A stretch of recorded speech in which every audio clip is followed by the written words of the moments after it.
Quran study. Huge blessing that God has allowed us to be here. As we know that anything that good happens to us is from God, and we need to be thankful to God. Inshallah, we'll be reading verse 84, Surah number 11. I seek refuge in God from Satan the rejected, in the name of God, most gracious, most merciful. Shoaib, one and the same message. To Madian we sent their brother Shoaib. He said, "O my people, worship God. You have no other God beside him. Do not cheat when you measure or weigh. I see that you are prosperous, and I fear for you the retribution of an overwhelming day. O my people, you shall give full measures and full weight equitably. Do not cheat the people out of their rights, and do not roam the earth corruptingly. Whatever God provides for you, no matter how small, is far better for you if you are really believers. I am not a guardian over you." So, as the heading says, this is the community of Madian, and the Shoaib was sent to them. And the heading says one and the same message as we read in the Quran. Same message has been given to everyone. That what is the message? "O my people, worship God. You have no other God beside Him." And as we read, the previous people, Lot, they were even more, I guess, worse. As we read what they were doing, and beside their main crime, they were doing highway robberies and other kind of crimes they were doing. So they were all in a very bad situation. Here in this community, we see these people are prosperous. They already have so much wealth, blessed by God, and on top of that, they cheat, and they when they, like, for example, somebody's have a shop, and when they buy stuff, they want to get it. Like, for example, somebody sell rice, they want to, when they buy it, they want to get it whatever the price they pay. But when they sell it, they cheat on that, and they will, like, so many tricks they use so they can make more money. And we see that this problem is throughout the world. I mean, people running any kind of business. I mean, you go to your car is broken down, and that happened to me many times. You go to a shop, and then they tell you, uh, in order to make more money, they will tell you that you have this problem and that problem, and you didn't have a problem, and they didn't even fix it, and they charge you so much money, and they just did something small. I mean, all this kind of cheatings happens all the time. There's one time one guy sold me a salvage car and telling me that this is a not salvage and this and that one. After I bought it, the problems after problems. I mean, these people, and many other levels of cheating goes on in the world, corruption and all that stuff. And God forbid all this stuff, all the bad stuff. And this is not something that you need even a religion to understand. Every community, every religion, every world system, that they denounce this, that cheating is wrong. And we have to be honest when dealing with people. If you have a problem, if you're selling something or you're doing business, you need to tell them up front, this is what it is and this is the price. But if you have intentions to cheat the person to get more money, then that's wrong.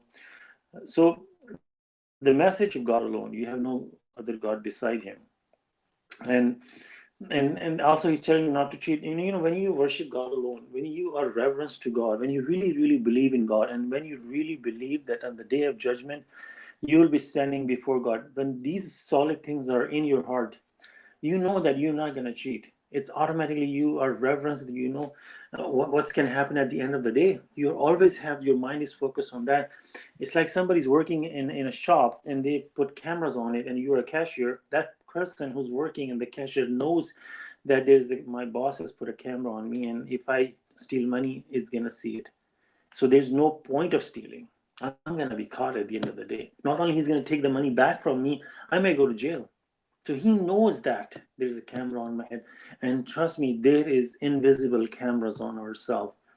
Everybody is being recorded. It's the God system is so divine that we nowadays, like, go back 20 years, we didn't have cell phone cameras or things like that. Now everybody's carrying camera, recording anything happens. There's like 10 people who stand up. start recording. If the police is beating someone, you say the videos on the news, they're going to start recording. So God's system is so even beyond all this that every action is being recorded. Not only your action, your innermost thoughts are being recorded. Is there any camera in the world that can record your innermost thoughts? No. Whatever your intentions deep inside, people, you may appear different. You may tell people that you may lie to people, or you may say things to people that you know that you're not going to get caught.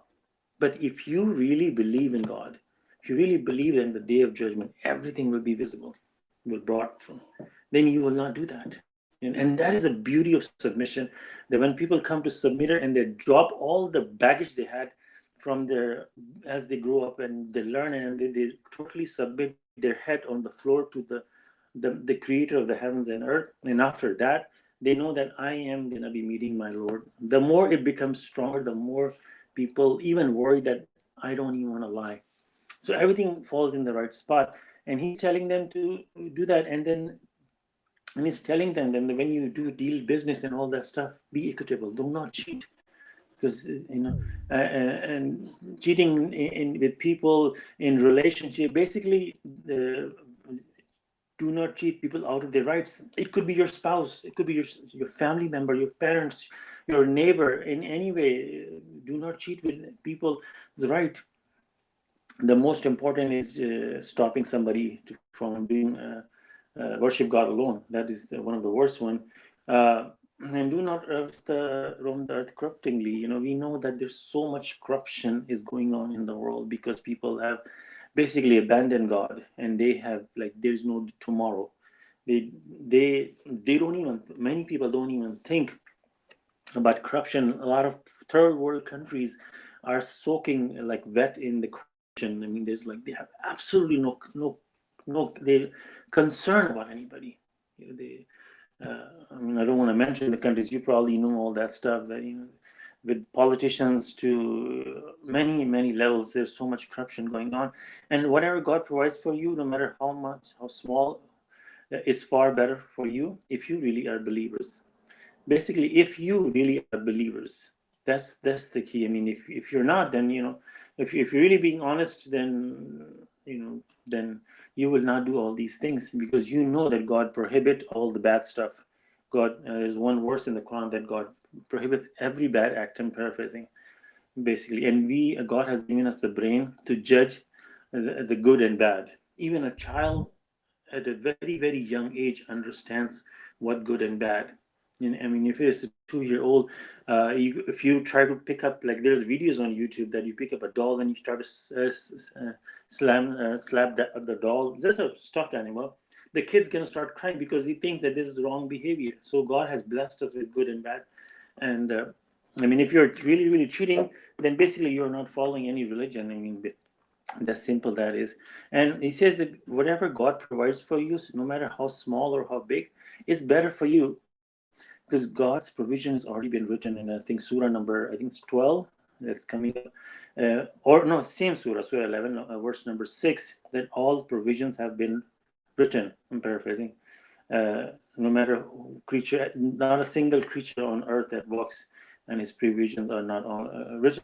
So whatever we are gonna get, it's already written. So if God thinks that I'm gonna bless James $2,000 a month, and that's good for enough, but James sees an opportunity to cheat someone and get another $2,000 on top of that.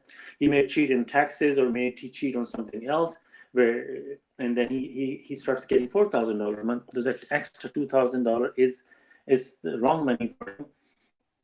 Not only that, money is going to bring problems for that person. You may never know. You may get sick, and that extra money that you're cheating is going to go that way, or some other problems may come on you. So we normally think that the more money, the more better, the more happier I will be. It's completely false. Happiness only comes from submission to God alone. That's it. It's the part of soul that brings you really happiness. It's not the money or luxuries or whatever. In fact, the more rich people, if you really go and study people, I mean, the more rich people are the more miserable ones. You will never see somebody who's a very happy luxury and is always laughing. You see actually poor people laughing, but they're more excited for some reason. And I my personal opinion, I've seen that rich people are just, it's just, is it, that's the whole thing, that the money does not bring happiness. It's the, if you don't have God's on your side, if your soul is not happy, then then if that's happy, then the more money, maybe it will be happy. But what God chooses for us is the best, and if you will be more happy in that, you will be more content in it, and God's decision is the best decision. One of the examples that we use is the vacation.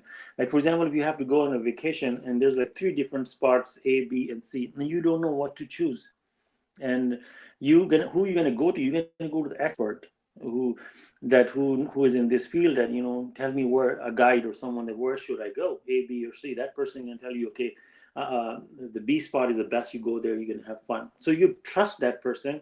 You take this as advice. He's the one choosing, and and then you go to vacation B, and you pick that plan, and you had the best fun, and you come back and you tell thanks to that person. So God has chosen according to everyone what this person is going to get and what he's going to do. Or do we trust in God? We don't even know what to implore God. I mean, God teaches us to Ihdina Sirat al-Mustaqim, that guide me to the right path. We don't even know what to ask God. He's even teaching us what to implore. The best thing to implore is guide on the right path. If it was upon us, we would be asking for money, basically. God said, like, you give somebody a lamp and give them three wishes, this person is going to ask for money, because our mind is so small. I mean, our thinking is so small that God is, in fact, teaching us what to implore. And he's making a decision, just like the expert made the decision here.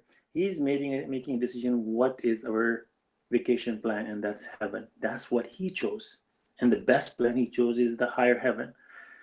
That's are we trusting God? So he tells us, if you do this, you're going to go to the lower heaven. If you do this, you're going to go to the higher heaven, and this is what you're supposed to do. If you trust in God and take his, that will be his choice, and we have no idea how much happiness will be in there. Let's take it. And the next verse is verse number 87. They said, "Oh, Shoaib, does your religion dictate upon you that we must abandon our parents' religion or running our business in any manner we choose? Surely you are known for being clement wise." He said, "Oh, my people, what if I have solid proof for my Lord? What if he has provided me with a great blessing? If it is not my wish to commit that I enjoin you from. I'm sorry. It is not my wish to commit what I enjoin you from. I only wish to correct as many wrongs as I can. My guidance depends solely on God. I have put my trust in Him. To Him I have totally submitted." One of the last part of them, the last verse is, and this blue part is, "I am not a guardian over you." Basically, that's it. I mean, if messenger cannot be guardian of anybody, what are we? We absolutely are not guardian of anyone. We just meet people, we just give them the message, and that's about it. It's up to them to make a decision. That's in fact is a blessing on messengers or on anybody. That what if God tells the messenger that you have to, I don't care, you go them, you come, you make them believers. Imagine how difficult it would be for Shoaib or any other messenger. And this is a thing that the messengers, as Prophet Muhammad or any other messenger, that they are just delivering God's message.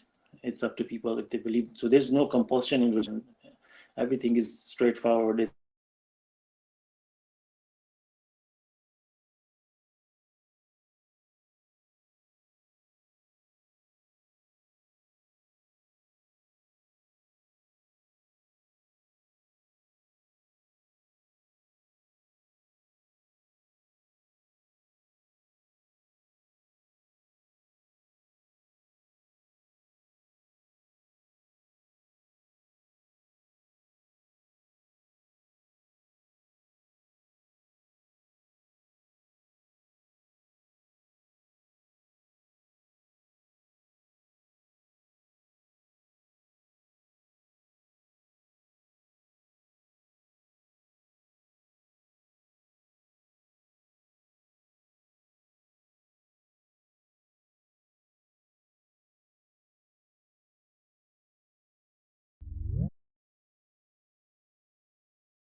Brother Ali, we can't hear you.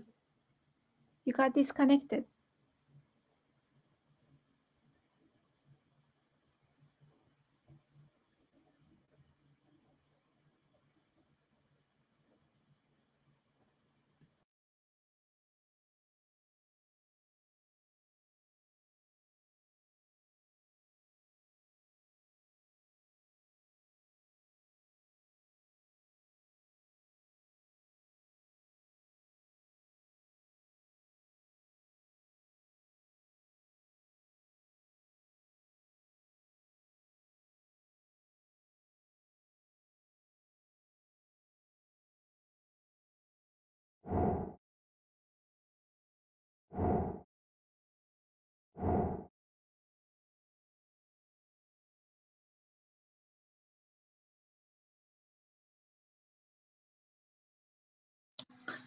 Brother Ali, we can't hear you.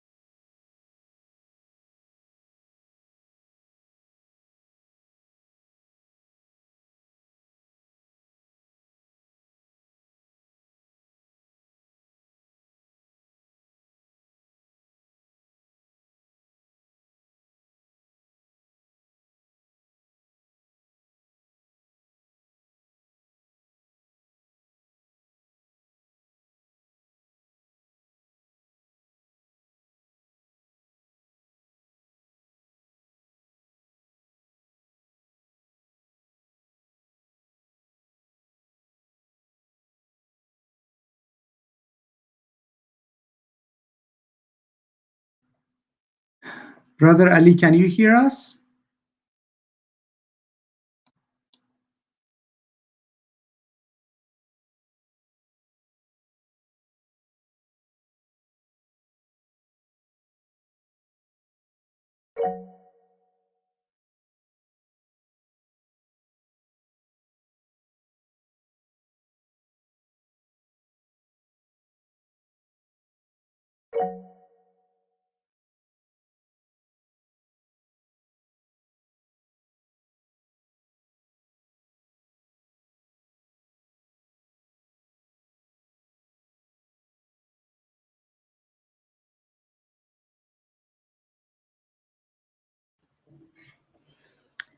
Is he muted or is it the connection?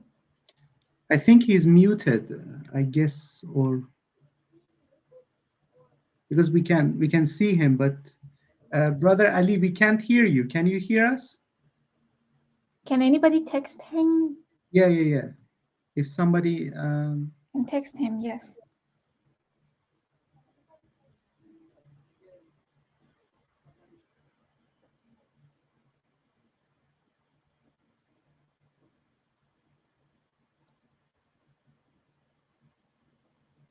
does anybody have Brother Ali's cell phone number that you can text?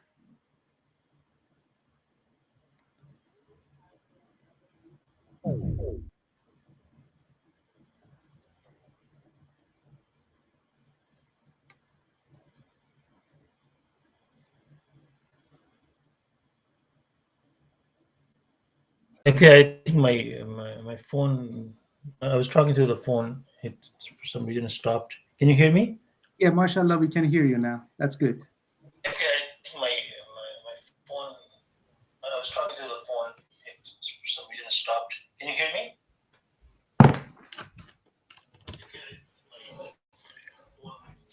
I was talking to the phone. It for some reason stopped. Can you hear me? Yeah, mashallah, we can hear you now. Okay, I'm sorry. Sorry about that, guys. I use using my phone just crashed and some reason. So going back, I don't know how much I missed, but we can just kind of summarize here that. Uh, Sorry. Okay. So as we know that Shoaib was sent to they're running the business the way they want, and he was he was known to be clement and wise, uh, and he's saying it's not my wish to Hold on one more second. Sorry.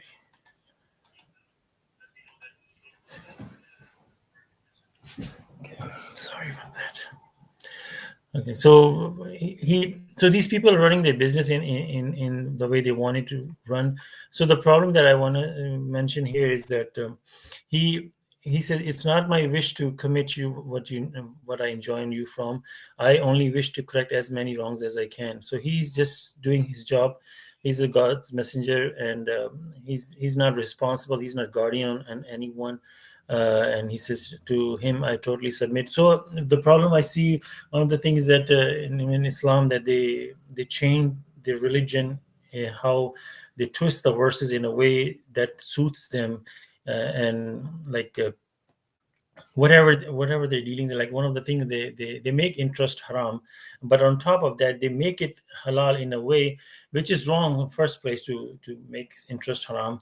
And then they will say that I was actually watching this video that these scholars, they're making it halal in a way that, okay, if you want to sell a property, if it's 100,000 property, you can make it 150 and make it long payments over 20 years, and then that's how you can raise the price if you want.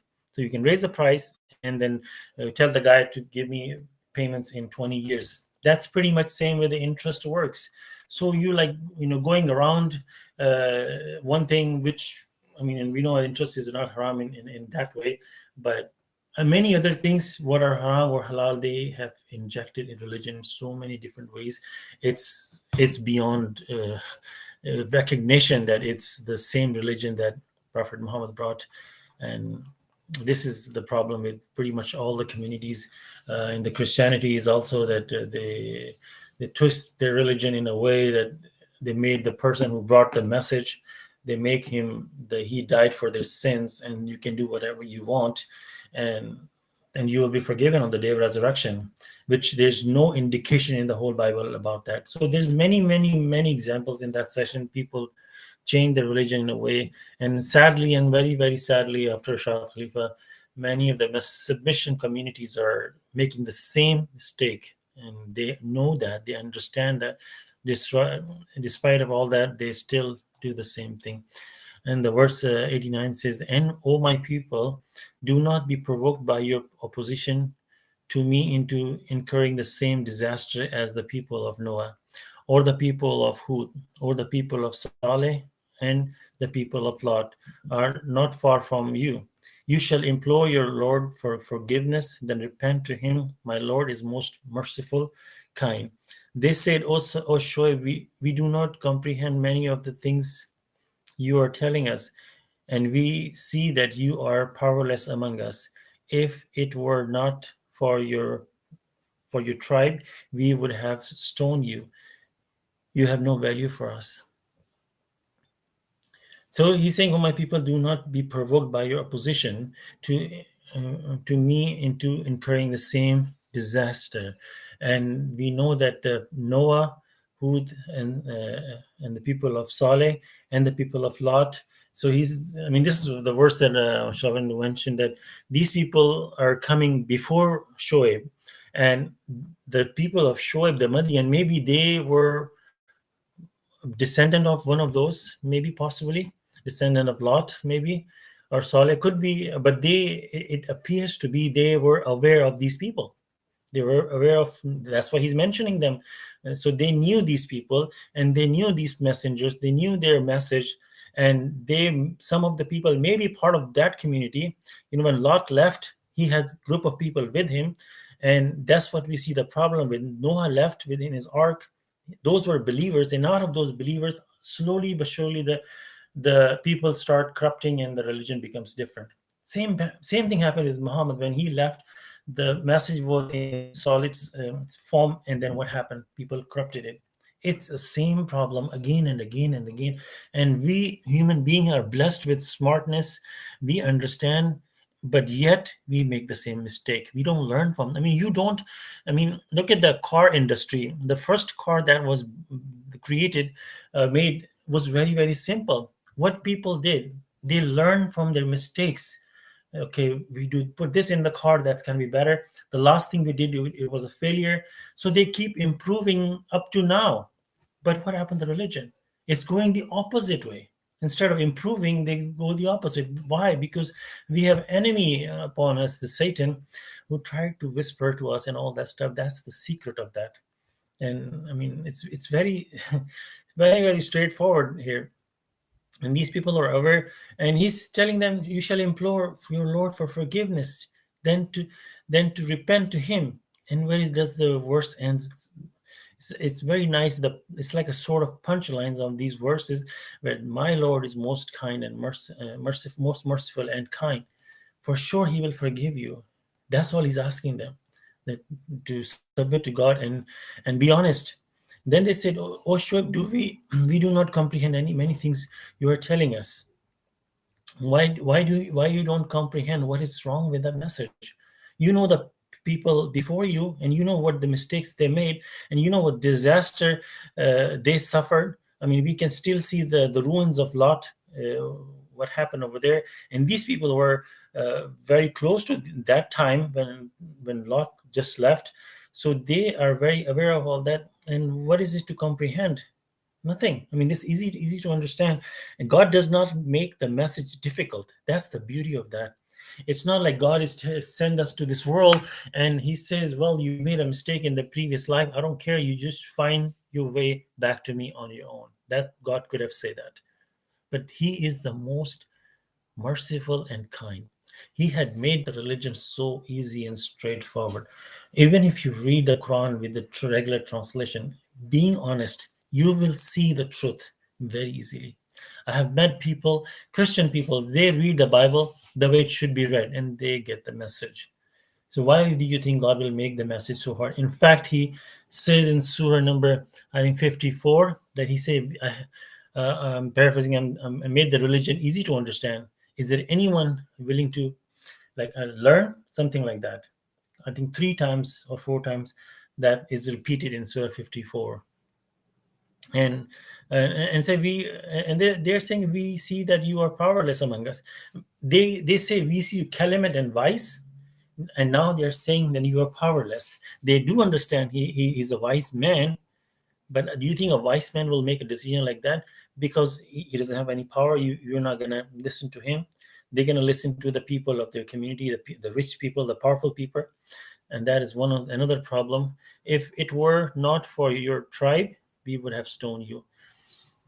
So just because of he belongs to a certain tribe that is maybe respected, if that was not the case, they would have stoned them just because of the message. And they say, you have no value for us. This is they come to this point, stating that you have no value. And then the next verse is even worse. He said, "O my people, does my tribe command a greater respect than God? Is this why you have been heedless of Him? My Lord is fully aware of everything you do. O my people, go on doing what you wish, and so will I. You will certainly find out which of us will incur shameful retribution. You will find out who the liar is. Just wait in anticipation, and I will wait in anticipation along with you." I mean, this part of the verse is a question. In a way, it's very sad. I mean, he's saying, I mean, they are not stoning him because of his tribe, and he's saying that, does my tribe command a greater respect than God? I mean, look at the way he's very beautiful way that he responded to them. You just because of my tribe, you're not going to stone me, but and that is greater than God's respect. So you respect your tribe more than God? Is that what your reality is? I mean, there are many levels a person will stop and think, what am I doing? The story of Abraham, I mean, there's so many steps they have violated. I mean, any step they could have stopped and think that when he says that, those the statues that he destroyed, he said, "Ask the big one." And they said, "He doesn't speak." I said, why do you worship something that cannot do anything? I'm paraphrasing. I mean, that's very, very common. God makes religion very, very easy, very straightforward. Even when they put him in the fire, at that time they could have stopped and walk, and then they should have fall prostrate at that point when they saw Abraham sitting in the fire. that our gods could not even protect themselves. Abraham's God is protecting him in his the fire. They should have fallen prostrate right there and repent, but heedlessness. And it is this why you are been heedless of him is heedless of God. My Lord is fully aware of everything. I mean, God knows everything, the innermost thoughts and everything will be brought forward. So again and again, religion is so easy to understand, but it's just, you don't have to be rocket scientist. In fact, you can be a simple person with very limited knowledge and you can understand God's message. Oh, my people, go on. So he's telling them, okay, fine, this is what you want to believe, greater respect to tribe and all the stuff you're doing, then that's fine. And he already warned them about the Lot, Noah, and Saleh people in the previous verse. So same thing will happen with you. It's no surprise. You will certainly find out which of us will incur the shameful retribution. You will find out who is the liar. Just wait in anticipation. Just wait, and then you will see the truth. And 94 says that when our judgment came, we saved Shoaib and those who believed in him by mercy from us. As for the evil ones, they were struck by a disaster that left them dead in their homes. It was as though they never existed. Thus Midian perished, just like Samud had perished before them. Yeah, no, that's he already warned them about the previous messengers and communities, how they were, and they already know that. And God says that when our judgment came, God says it's our immutable law or something like that, that we saves the messengers and those believe with Him. So if you believe in God, you have nothing to worry. This is God's immutable law, like that is bound to happen. God could have said, this is my law, and that was enough. God strengthens his statement with words that we believe in it. So if you are truly a believer, absolutely have nothing to worry in this world. Whether it was COVID going on, people are running crazy with stress, with money and health and this and that, you will be just like, floating in the cloud with nothing to worry about. If this is God's law, and if we really believe in God, this is bound to happen no matter what. No matter which crisis you are sitting in the middle of the ocean, God will save you, whatever the situation is. The size of the earth is in God's fist. Don't you think God can do whatever he wants by mercy? As for the evil ones, they were struck by the disaster. I mean, look at the comments that they made. So horrible comments in the previous verses. So much disrespect to God. And the way God احتمال داره destroyed که them تراشیده was باشه that Yes. it خب was پس though they برو never آبنامه که existed. برات Excuse درستم me, بکش به excuse دماغ me, Please, my دست sister. Brother بفرست. Omid, Brother Omid, could مثل you سرم please, چجوری میکشن نگاه کن منو. sorry, بکش قشنگ سرتو بگی بالا قشنگ پرقدرت بکش تو که از اون ور هرچی هست بشوره بیاره پایین. sorry. Brother Omid, could you mute yourself? Sorry. Sorry guys, I'm so sorry about it. No problem. Okay, so verse 95, the way they were struck, they never existed. I mean, even if like, when a plane crashes from height, you don't even see the dead bodies from so height. I mean, they come so fast, even their body parts not even seen. In a car accidents, other kind of accident, you see body parts and stuff like that. But the way they were struck, it's like a plane hitting the ground at maximum speed, and like there was nothing, just rubble. That's kind of disaster God is talking about here. It seems like it. Thus Madian parish. What a beautiful name was Madian, their community God giving them. I mean, they could have been cherished people, but parish. And Samud is also a good name, but what they did is horrible. And then we go to Moses. We send Moses with our signs and a profound authority to Pharaoh and his elders, but they followed the command of Pharaoh, and Pharaoh's command was not wise. He will lead his people on the day of resurrection all the way to hell. What a miserable abode to live in. They have incurred condemnation in this life as well as on the day of resurrection. What a miserable path to follow. Again, God repeats story after story in a way that we understand. I mean, God wants to stay on the same topic, and he brings one story after another story. It's like you're trying to convince someone, and then you're telling them, okay, what about that person? Did you meet with that person? And remember that person, this guy, that guy, to make us believe. And all of a sudden God injects the story of Moses, that he was sent with the profound authority. And what did people do? The people of Pharaoh, they listened to Pharaoh's command. I mean, Pharaoh, we have done cross studies several times on Pharaoh, that he ignored so many powerful signs, from the magic to his people, his experts falling prostration. I mean, at that time, you should have think about that. These are experts. Your people found these experts. They fall prostrate. Even when I threatened them to kill them, they still say, we will go back to God. I mean, at least at that time, you should have think and ponder that there is something wrong going on. I need to reconsider what something is wrong. I need to. And after that, plagues after plagues. I mean, signs after signs. And we see the same problem with the today's religion. We have Messenger of the Covenant came with a profound miracle, and signs after sign he showed people, and what people doing exactly the same thing as Pharaoh people. As we used to talk about Pharaoh's people before, that Pharaoh, that's the mistakes that you're making are so idiotic. Can you understand what you're doing? It's a simple mistake you're making, but we forgot to look at ourselves when we were in the regular traditional Muslim. We were doing the same mistakes as. Actually, we should have point finger at us. And God is saying, the statement in 98, he will lead his people, those who followed him, those who obeyed him. It's not like the Pharaoh's people, they didn't have the message.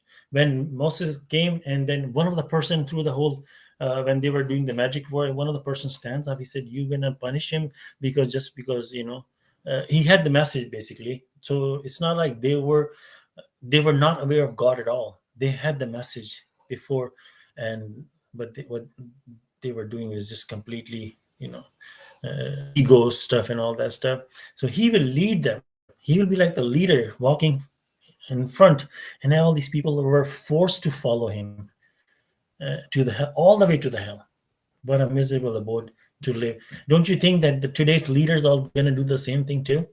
I mean, we don't know exactly, but we cannot say for certain. But today's leaders of Islamic society and all that, what are they doing? And those people blindly following them are be doing the same way. There will be Pharaoh's community, there will be maybe Lot's community, and other Shoaib, Saleh, maybe all of them will be leading their people too. Probably. But again, we cannot say with certainty how well they're but we can put two and two together and maybe come up to a conclusion that's going to happen probably some way. And they will be blaming at each other, the mutual blaming. They will be like screaming and laugh. Like they want to kill each other at that. Okay, you are the one told me, you are the one told me, and all those stuff, well aware of those things. They have incurred condemnation in this life as well in the day of resurrection. So, like the people of Madian, they were doing all this bad things.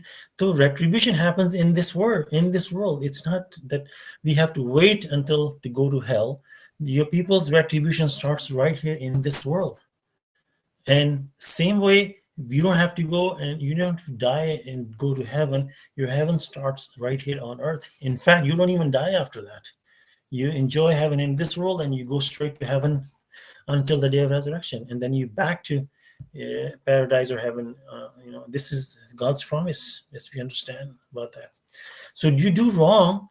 Don't think that, you're getting away with anything. You cheat somebody in business or other things. Don't you think you're going to get away with it? That retribution is going to come back to you. And we are well aware of all these things. See, what time is it? Today my phones are just acting big time. I can read this part. Lessons to be learned. This is the news from the past communities that we narrate to you. Some are still standing and some are vanished. We never wronged them. They wronged their own souls. Their gods, whom they invoked beside God, could not help them in the least. When the judgment of your Lord came, in fact, they only ensure they only ensured their doom. Such was the retribution enforced by your Lord when the communities transgressed. Indeed, his retribution is painful, devastating. This should be a lesson for those who fear the retribution of the hereafter. This is the day when all the people will be summoned, a day to be witnessed. We have appointed a specific time for it to take place. The day it comes to pass, no soul will utter a single word except in accordance with his will. Some will be miserable and some will be happy. This is a lesson basically. What are the stories that God is repeating in the Quran? These are lessons for us, and God says this is the news from the past, and these are not fairy tales that happens to all those messengers and prophets and everything, and we are excused. We are in the same boat. The time is just time is passing. Right now the clock is ticking on us, and we are in the same situation. And God is this is God's system. It will not change. And God says some are still standing and some are have vanished. As we know that in the past, God will pull our messenger and the believers along with him and let the people die. But nowadays we know the retribution is individual, because the population of the world is so massive that it is. I mean, God's so merciful; He would not destroy the whole, like, millions of people in one city for that reason. So the God system, as we understand now, is it comes individually. Everybody is punished individually. If you ignore God's signs and disobey and become idol worshiper, sooner or later, things will hit you. And whether it be a sickness, whether it be financial, whether it be family, your person, you made your son as an idol beside God. You implore God for, give me a son, and then God gave you a son, and you made him God. And that God is gonna, when God grows up, and that God is gonna give you the retribution, and that could be retribution. God can put so much love in your heart for your child that in itself becomes a pain. Loving your child way too much, that when the child leaves you and you are in such a devastating stress. There's so many ways God can, psychologically, God can punish someone. God has no limitation on how he gives retribution to people. Because when you ignore God's sign, when his retribution comes, psychological pain is even worse than even physical pain in many sense. God could not help. Okay, and these were their gods beside gods, and they could not help them in the least when the judgment of your Lord came. They only assured their doom.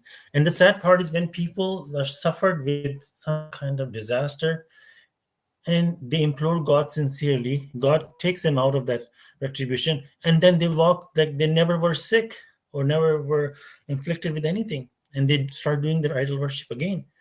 How bad that is. Just think about it. After that, you should know that uh, I was at the point of my life where there was no escape, and I implore God. He made a door open for me, and I was saved. Now, shouldn't I be just devoting myself to God alone only? Such was the retribution enforced by your Lord when the communities transgressed. That happens. And sometimes even we see that if most of the community is doing bad thing, then sometimes we see tsunamis or earthquakes and things like that happens. And indeed, his retribution is painful and devastating. God reminds us with his retribution that we may take heed. It's like when you warn someone, you warn them with force, and God's retribution is really, really painful. Imagine when you suffer with some kind of regular pain, like you have a toothache. You cannot even sleep. That bothers you so much. Uh, just imagine what kind of pain could that be. God gives us pain in this world, so we are familiar with it. At least it's not like we never felt the pain before. We and a lot of lessons to learn from, and being reverence to God, that I am saved on the day of judgment and in this life. This should be a lesson for those who fear retribution of the hereafter. That is the day when all the people will be summoned, a day to be witnessed. We have to really, really be reverence to the day of resurrection when that happens. And God forbid, I mean, just imagine, I mean, if he didn't make it. If I mean, there was one Quran study where the Shah Khalifa was talking, and one of the lady was making a comment. Even somebody is hanging on to the wall of purgatory with their toenails to be saved from hell is one of the lucky one that he has saved, being saved. I mean, what a statement that was. I mean, the hell is that bad. I mean, and once there is no indication in the Quran that we see that somebody who enters the hell maybe can be spared. Only the people of purgatory can be spared, but not people going to hell.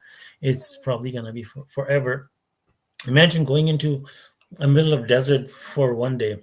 Imagine going to say go in the summertime, go sit in the car before air condition turns on, maybe for 5 minutes. How miserable that is. I mean, we need to put ourselves to these tests once in a while to to understand that how bad. I mean, I'm not saying to sit in the car for an hour. I mean, just when you sit in the car, at least when you feel that this is miserable. I mean, or open a hot stove or oven when you feel the hot air comes, or any kind of other things that in this world, we should be extremely reverence. Maybe one day, if you got hurt or something, and then you should be reverence to God that, oh my God has given me a working body, and when I fell down, I couldn't use my one arm for 1 month, and I was only using one arm. Uh, Imagine that pain and suffering that you had. I mean, all these lessons are to be reverence to God, and God says we have appointed a specific time for it to take place, that day of retribution. As we are blessed with, we know that when it's going to happen. We have exact date, exact time. I mean, not I don't say about the time, but we have a specific time that we know that this is going to happen. And it's not like we are thinking that it's going to be in 1,000 years or 2,000 years or maybe 100 years. The day it comes to pass, no soul will utter a single word except in accordance with his will. Imagine this verse: no soul will utter a single word. Imagine in this world you can talk to God at any time. As I'm speaking, you're listening, and people are talking here and there. We can say what we want right now, and we can talk to God, we can implore God anytime. But imagine on the day of resurrection, no soul will be able to utter a single word except in accordance with his will, or whoever he allows to talk. You will not even be able to allow to talk on the day of resurrection. And this is something to be referenced, that right now I am blessed that I can talk to God anytime. But it's like you have a phone that is directly connected to God, and it's always connected. You can talk to God anytime, but at that day you're going to have to be told to turn off your phone. That connection is temporarily stopped. I mean, if you're a believer, it could be something different, but this is something to be cherished, that we are allowed to talk to God anytime. Some of them will be miserable and some will be happy, as we understand that this life is a test. Let me see if anything else on this one. I'm just looking for the next heading. Okay, following the pattern. Okay, this is falling in the same. So, inshallah, I'll stop at the next heading. Verse 106. As for the miserable ones, they will be in hell, wherein they sigh and wail. Eternally they abide therein for as long as the heavens and the earth endure, in accordance with the will of your Lord. Your Lord is the doer of whatever he wills. As for the fortunate ones, they will be in paradise. Eternally they abide therein for as long as the heavens and the earth endure, in accordance with the will of your Lord, an everlasting reward. And the prolonged high-pitched cry of pain, grief, or anger, that is the definition of wail. And they sigh is a long, deep, audible breath expressing sadness, relief, tiredness, or similar feeling. This is what's going to happen for the miserable ones. Imagine in this world, you lose something, you can stand up again and you can try, but on the day of judgment, if you didn't make it, there is no exit. There's no repentance, even though the God is most merciful, most forgivable person, entity. That on the day of judgment, there's no more forgiveness. Eternally they abide therein for as long as the heavens and the earth endure, and we have no idea how long that would be. As we know, eternally is pretty much forever. That's what we understand. Even God's system, there is no shortage of time. Even we know the Big Bang theory, we learned that somewhere like 1.5 billion or 2 billion years ago, that Big Bang theory happened. So God started that phenomena way before. That time has lasted 1.5 or 2 something like billion years. I mean, do we know that how long that time is? 2 billion is such a long time if you just think about it. So God is not short on time. I mean, what if you live there for 10 billion years or 100 billion years? I mean, do you think we can endure the pain and suffering in the hell? And your Lord is do whatever he wills. As for the fortunate ones, they will be in paradise eternally, again forever. They abide therein as long the heavens and the earth endure, in accordance with his will of God, and everlasting anymore. So basically, as long with the will of your Lord, mean these words, an everlasting reward, and the eternally means that these things, and many other verses we see in the Quran, that this will be forever. It's not like you go to a vacation and then the first thing hits your mind is, even if it's like 1 month vacation, that that will be over in 1 month. So you try to soak in as much fun as you can while you're on your vacation. You don't get upset. You want to just enjoy. You want to go here, you want to go over there. But after that, like last week when you're about to leave, you become sad. Okay, it's about to be over. I got to go back to working 9 to 5 and doing all those stressful things.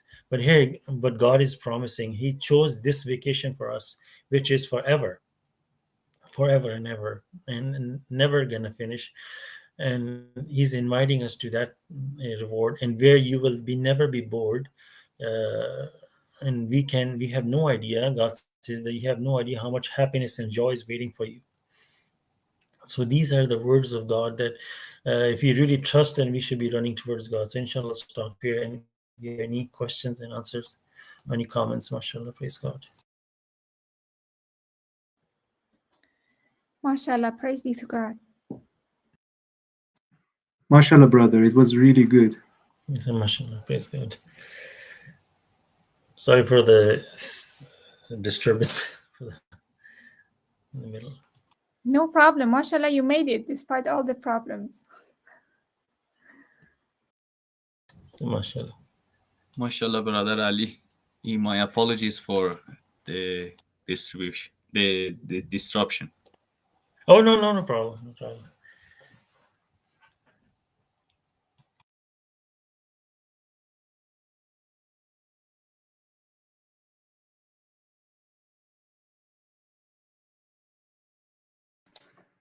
In Quran studies of Dr. Rashad Khalifa, there's always like a sort of a background noise.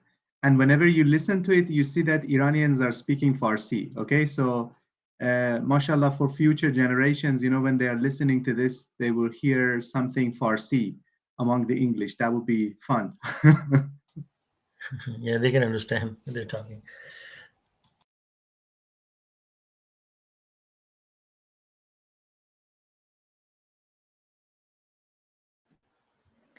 Yes, mashallah, when you mentioned that all the pain and suffering for the people who choose Satan's kingdom, it's just we cannot imagine how hard it is to not be able to talk to God and not being allowed to talk. And then, I mean, here we have all the opportunity all the time. Like we can spend every second commemorating God and then talking to Him.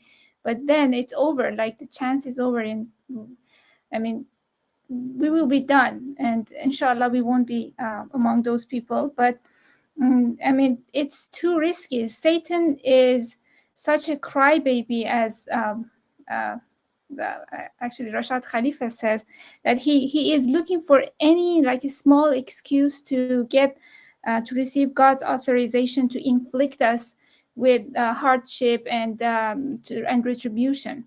And so we must tiptoe around. Like we should be very careful on what we say, and we should try to think more and probably speak less and just be smart and pick the right side, and also be around the people who are actually like the people who are described in paradise, like the people who can give you peace and who can actually help you on this path, and try to avoid as many people, even if they are the previous generation, even if they are our parents or relatives. Is as hard as it is, we should try to avoid the people who have like the slightest trace of idolatry, or who don't know what they are doing, and you can see that they are up to now they are not guided. You can pray for them to be guided, but you should stay away from them. And this is like you did an awesome job today. I mean, all the emotion you put behind the idea of the eternal paradise and the everlasting reward and the vacation. These are all the things that we can imagine in our like limited mind, the human mind. We can imagine what's going to happen. And then on the other side, the idea of not having God in the eighth universe when it is going to be formed is just horrible. Like, there's no way we can, survive that. So it's wise for us to just take a few seconds, just think and see what our priorities are, inshallah.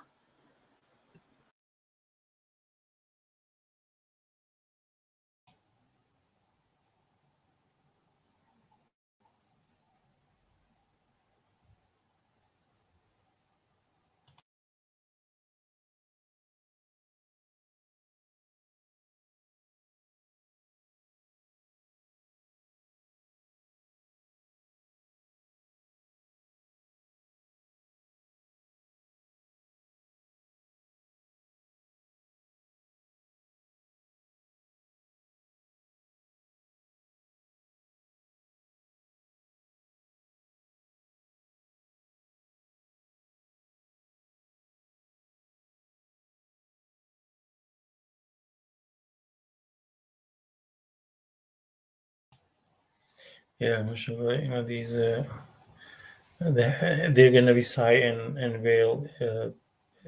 I mean, have you ever seen somebody who's crying like that, crying with pain and grief, a prolonged, high-pitched cry? I mean, it really, I mean, it changes your life when you see somebody like that. I mean, so I just try to share some of the experiences, then being in this field, and I've seen people cry, and then a lot of time the other medical staff, they will be like, just it's a daily life. And then the first lesson I learned when I came to healthcare, working in healthcare, that you leave your emotions here. Don't, you know, you got, otherwise you will be like suffering every day. This is just job and you just work.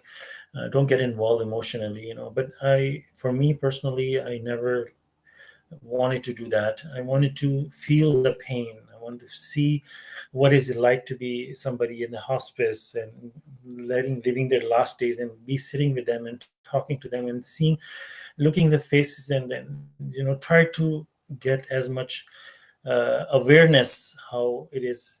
I mean, walking heedlessly. This is my job, and that's it. Is one thing, but for the sake of hereafter and what truly life is, I mean, it's pretty sad. I mean, every once in a while I see someone in hospice, and on the final days, it just really shakes my soul deeply inside, that I mean, this person, what this person did, was he a believer, was he not? He just living his last few days on earth. What is destiny? What's going to happen with him? I mean, I've seen scenes like that over and over, and just for me to make reverence to God as much as I can. Mashallah, praise God.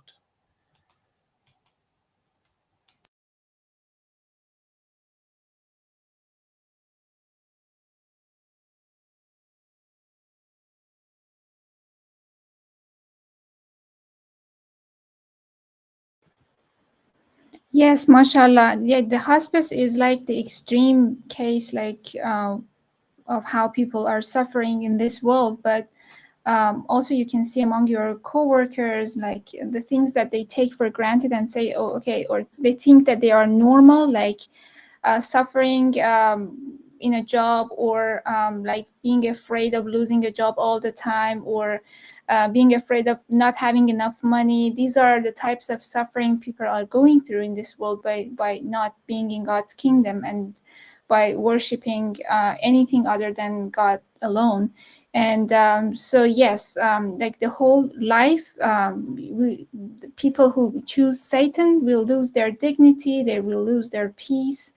And what you are witnessing in your job is something that is I think it's a good opportunity for you. It can help your soul grow, and you are always aware and alert.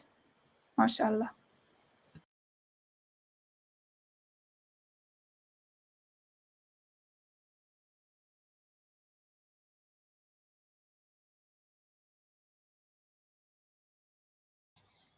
Yeah, a lot. When you get to an older age, you lose your body functions, and it comes to a point that you can't even turn in the bed. And there's a term that they use, Q2 hour. Like they put a sign on the bed. This patient needs to be turned every, because this person is at this point that can't even turn.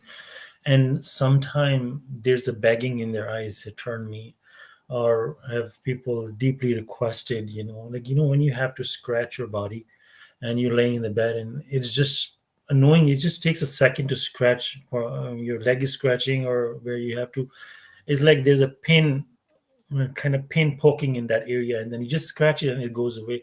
Sometimes they're desperation to ask me, that can you scratch me? I mean, they can't even do the point that they can scratch themselves.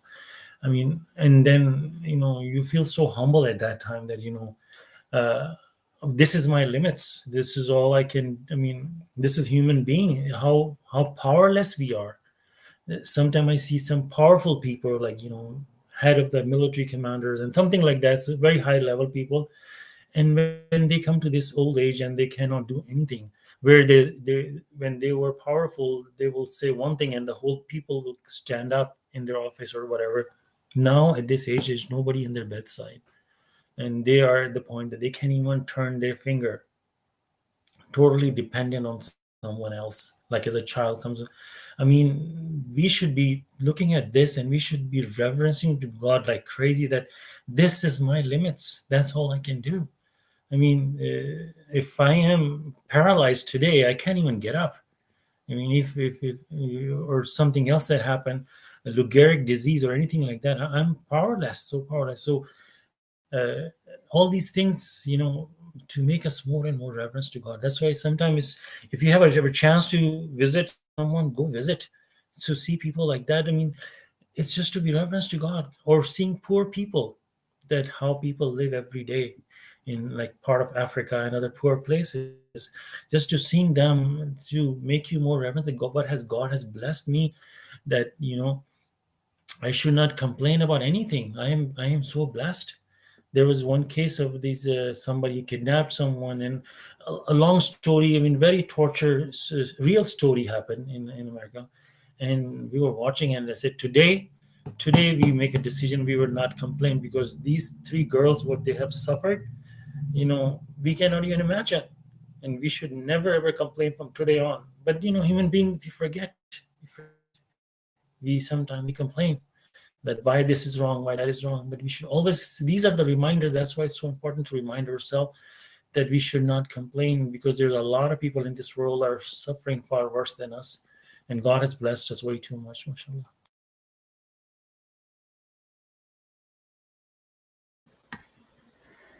Yes, mashallah, yes, absolutely. When we complain and when we object, then we will be in God's kingdom. And who knows? I mean, God knows. I mean, I'm not going to say that, like, God never inflicts us with anything bad. He doesn't advocate any vice. He is pure mercy, and He's the most gracious. But when we complain, and there is a chance that we might be the next title for the news.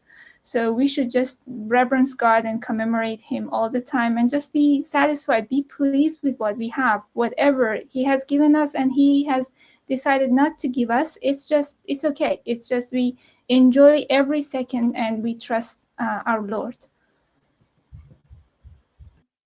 MashaAllah, I think one of the things that we can always have in mind is that we can, by thanking God, I mean, we can think about what we didn't have and what we have right now.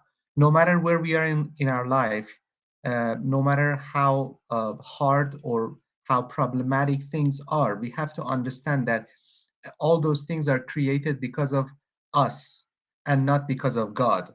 And those are the direct consequences of our own actions in the past. But if we compare, like, for example, our life right now to 3 months ago, we understand that we have a lot to be thankful for. And as the Quran says, it says, La in shakartum la azidannakum, meaning that if you thank me, I will give you more, I will provide for you more. So we should write things down and remind ourselves of what we didn't have and what we have right now, what problems we had and what problems have been solved. And mashallah, this is going to help us a lot for keeping a positive attitude toward life. And then um, as we move forward, inshallah, more will be given to us. But the thing is that we should not be only thinking about, like, wanting to have more. We should only, as you mentioned, Brother Ali, we should only ask for guidance so that we will be guided in the path of being provided for, and God provides for us from unexpected sources. I mean, as it is said in Quran. So, mashallah.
And also, I wanted to add this, that it makes absolute sense that the submitters will, inshallah, enter paradise, because um, actually, if you just imagine paradise is just a place, as the Quran says, that God will assign us to different positions. So we will have like a sort of a job that even we can't imagine now. So based on the quality of our soul and how much we grow, we are going to be assigned a certain position. So if we are submitters, then we are going to submit to whatever God decides, and then there will be absolute peace and joy in paradise. So it makes absolute sense that if somebody is objecting here, they're not gonna be enter paradise, because then they're gonna object there as well. I mean, that's gonna create the same chaos we have here, and that's what Satan did. And what he is doing now, and he's actually whispering in our ears that, okay, you should also complain. So we should remember that the first complainer, the first objector was Satan, and we don't want to be follow him, inshallah.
So are there any other comments or questions?